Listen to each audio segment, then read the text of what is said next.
नमस्ते। आज कुछ ऐसा बनाते हैं जो हेल्दी भी है, टेस्टी भी है और फटाफट बन भी जाता है। अगर कुछ झटपट और पौष्टिक खाने का मन कर रहा है ना, तो बस पैन चढ़ाने की तैयारी कर लीजिए। चलिए शुरू करते हैं। अरे वाह! जरा इस बाउल को देखिए तो, क्या लग रहा है। और यकीन मानिए, इसे घर पर बनाना बच्चों का खेल है। और इसका स्वाद, अरे पैकेट वाले मसाला ओट से कहीं ज्यादा ताज़ा, चटपटा और मज़ेदार। तो किसी भी अच्छी डिश की तरह इसकी कहानी भी शुरू होती है बढ़िया सामग्री से। चलिए एक नज़र डालते हैं कि हमें क्या क्या चाहिए होगा। देखिए तो जरा इन रंगों को। मतलब जब सब्जियां इतनी ताज़ी और रंग बिरंगी हों, तो डिश का लाजवाब बनना तो तय ही है। चलिए अब एक-एक करके इन सब से मिलते हैं। तो 2 लोगों के लिए 1 कप रोल्ड ओट्स एकदम परफेक्ट रहेगा। और हाँ, यहाँ एक खास टिप है, इंस्टेंट ओट्स की जगह ना रोल्ड ओट्स ही इस्तेमाल करें। इससे जो टेक्सचर आता है वो बहुत ही बढ़िया, एकदम खिला-खिला सा होता है। और साथ में है हमारी कटी हुई सब्जियां, प्याज, टमाटर और अदरक लहसुन का पेस्ट। और अब आता है इसका सबसे जादुई हिस्सा, मसाले। राई, जीरा, हल्दी, लाल मिर्च, धनिया और गरम मसाला। सच कहूं तो यही वो खुशबुओं का खजाना है जो इसे वो खास चटपटा वाला स्वाद देगा।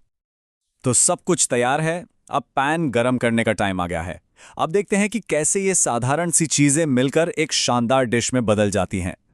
स्वाद की असली कहानी यहीं से शुरू होती है। ओट्स को हल्का सा भुनने से उनमें एक बहुत ही बढ़िया सोंधापन आता है। और जब तेल में राई जीरा चटकता है ना, आहा, मसालों की असली खुशबू जाग उठती है।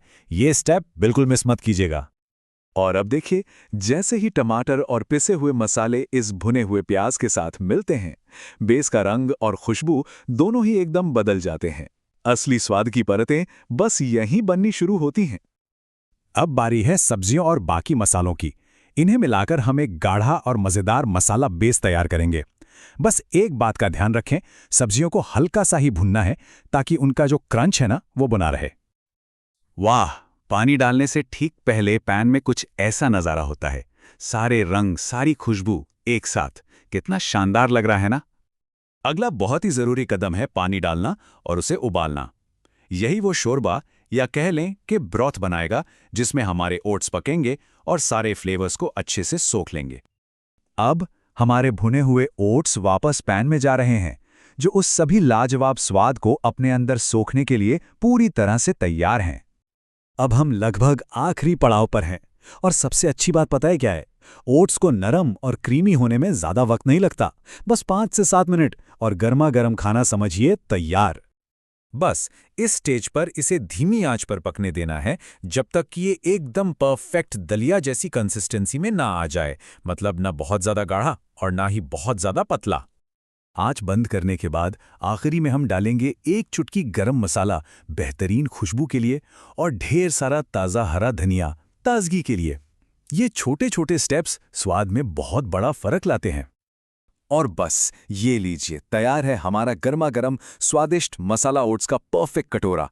देखा कितनी जल्दी बन गया। सेहत और स्वाद का ऐसा मेल और कहाँ मिलेगा भला। अरे रुकिए रुकिए, कहानी अभी खत्म नहीं हुई है। चलिए अब कुछ मजेदार आइडियाज देखते हैं जिनसे इस रेसिपी को एक नया ही अंदाज दिया जा सकता है। अगर एक चटपटी ताजगी चाहिए तो परोसने से ठीक पहले थोड़ा नींबू का रस निचोड़ दें। पोषण और बढ़ाना है तो मुट्ठी भर पालक डाल दीजिए।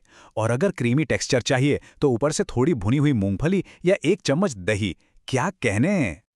तो अब सवाल ये है, इस मसाला ओट्स को और भी खास बनाने के लिए इसमें ऐसा क्या मिलाया जाएगा जो इसे आपकी अपनी एक सिग्नेचर रेसिपी बना दे। सोचिए, क्योंकि संभावनाएं अनगिनत हैं।